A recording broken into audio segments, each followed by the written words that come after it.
Hello, everyone. Stocks slid lower yesterday as Trump escalated tariff threats. And as we're streaming, Trump is speaking live and the markets are reacting. Hello, everyone. Thanks for joining me live for this macro outlook where we're breaking down the markets as we see them. Moving forward, I will be here live Monday through Thursday at 9:30 a.m. Eastern. So if you're loving this, me into your morning routine. Now let's dive in into what's going on here. So we basically had yesterday a market that for the first time since that November little freak out had a close below the 50-day moving average. Now, that in itself is not some magic signal, but typically some of the bigger market drops tend to start with this break. And this is when we'd like to pay attention to discover whether this is just a short term price action move that's correcting some overbought markets, or whether this turns into a bigger feedback loop that causes systematic traders to sell into this and drive the market lower. Now, we had a rising wedge formation develop, which technically is something that we've seen before at market tops. And this break below the 50-day could be the trigger point. Now, this is clear that this is being Trump driven. The breakdown happened when this issue of Greenland came up and the threat of tariffs against European countries became the big topic point over the weekend.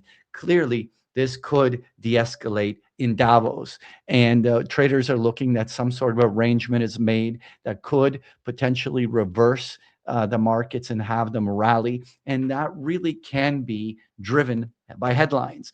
And this is where I don't want to overemphasize technicals on something that is clearly going to be very highly influenced by the next major headline that comes out.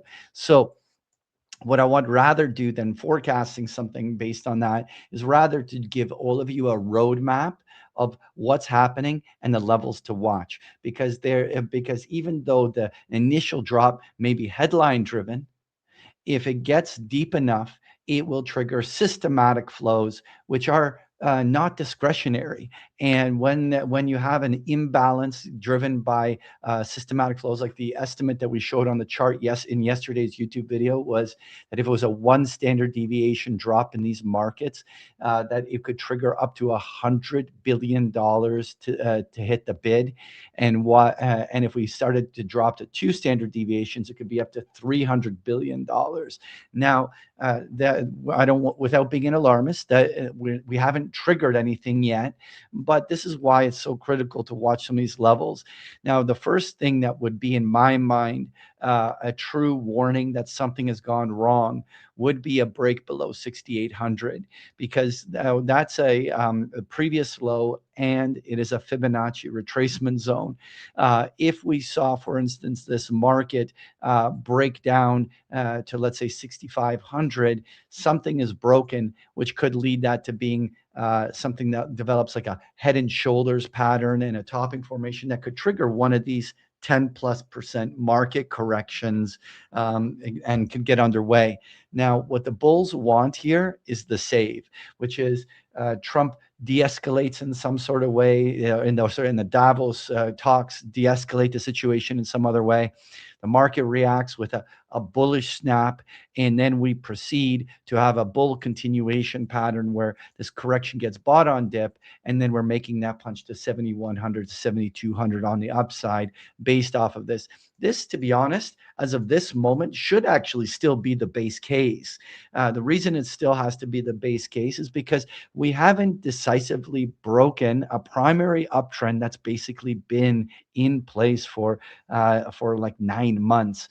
And so you don't want to take too early of a signal. I always like to say one day doesn't make a new trend. And so let's watch how it settles in. So what are the things that are working in the favor of the bulls, and what are some of the things that are not?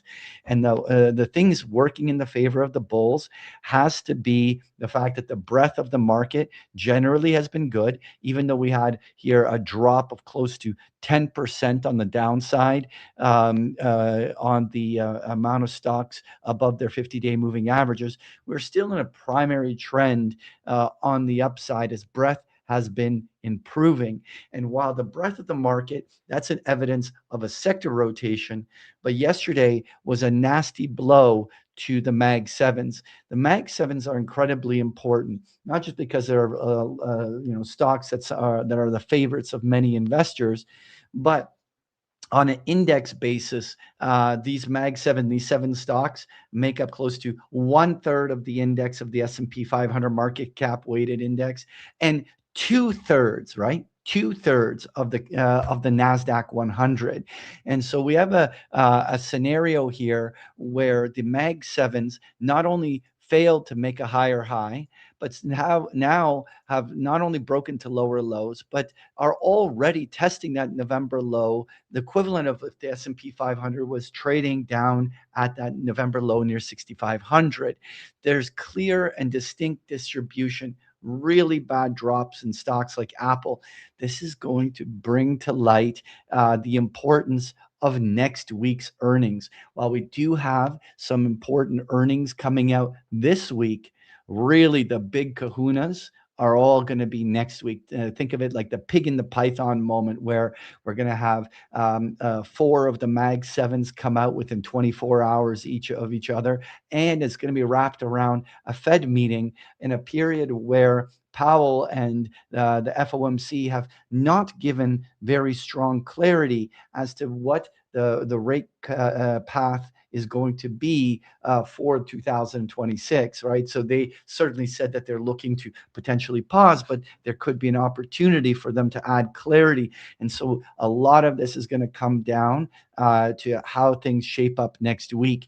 If in any way we don't get a bullish spin out of that, that could be problematic for the markets, because this is clear distribution happening in these Mag 7s. There are other sectors that are doing very well, but the Mag 7, which are so important, are not doing well. The other kind of canary in the coal mine was the disappointing breakdown in the financials. And so what we saw was essentially JP Morgan, Bank of America, Citi, Wells Fargo, a whole bunch of the banks reported earnings, and they all were negative reactions to it. Now, the financial index took a tumble, starting to close below 50-day.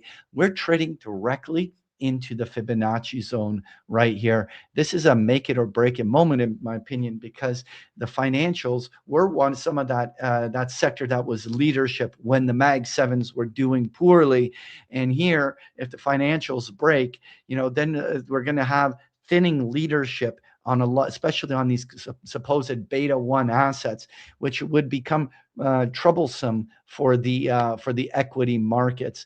Now, so the equity markets, we'll see obviously how things settle in after Davos. We'll be live streaming tomorrow as well at the same time. So we'll give all of you a better update tomorrow on that. Just two quick things.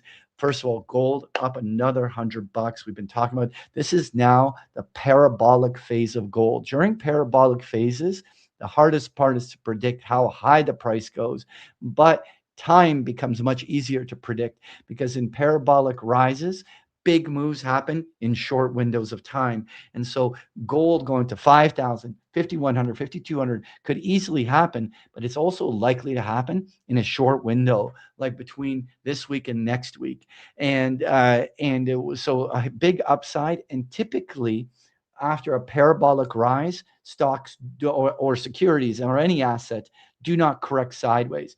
So what I would highlight here for gold and silver is expect monstrous volatility here to continue.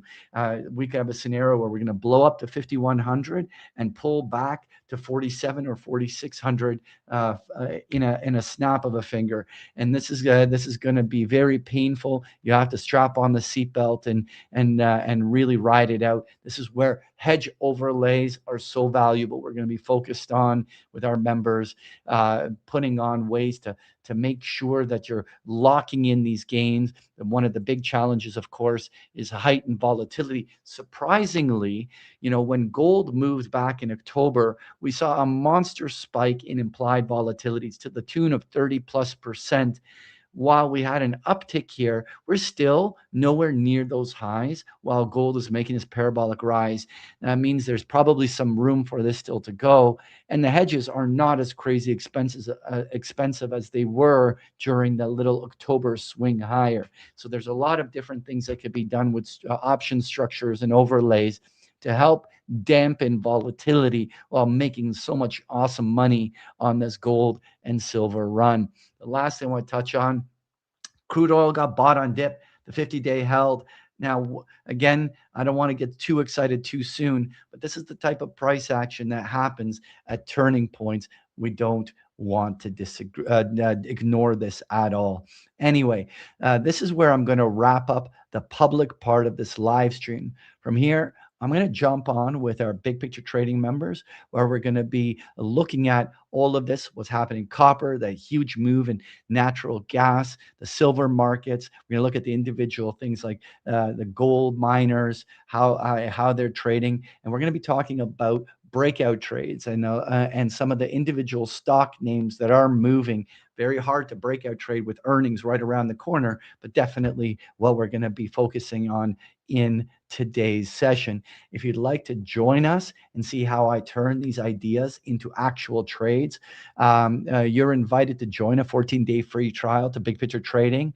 Just sign up with the link in the chat or go to bigpicturetrading.com and hit that 14-day free trial button. Once you're in, you'll be able to, here, I'll just show it on the screen over here. You'll be able to continue watching in the private member stream called Where's the Trade? It's this box here on the right. You see that big orange button that says Join Now. And this is where you would click in once you're inside to come into that member stream. So for everyone on the public side, thank you for joining me, and we'll see you here tomorrow. And for those of you starting the free trial, we'll see you there in just a few minutes. Thanks, everyone.